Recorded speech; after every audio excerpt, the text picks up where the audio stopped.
प्रशासन खुद भुगता है इस चीज को। ये कान खोल कर सुन ले, कल से प्रशासन में हम इस चीज में थे कि उन दोषियों को गिरफ्तार करेगा। कल हम इन बच्चों को ये तो कहते हैं कि रात भर की कल की लड़ाई में हमने गिरफ्तार करवाया, आज हम इन्हें क्या जवाब दे? आज ये खुद जवाब मांग लगे प्रशासन से। और एक ही बात मैं कहना चाह रहा, शासन प्रशासन इन बच्चों से टकराने की कोशिश ना करे, नहीं तो मजबूरी में वो जिला ये दूसरा दैनिक जगह है। और यहाँ तक का इतिहास है, जब भी बच्चों ने स्कूल के बच्चों ने छात्र छात्राओं ने अगर सड़क पर आने का काम किया तो उसका कोई न कोई अंजाम बुरा हुआ अगर प्रशासन उनसे टकराने का काम किया।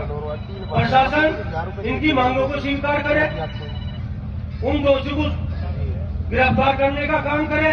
जो बच्चे ये लेकर यहाँ पे न्याय चाह रहे, जो इनकी सारी शर्तें होगी उन्हें मांगने का काम करे, नहीं तो अब की लड़ाई शासन के साथ भी होगी बच्चों की।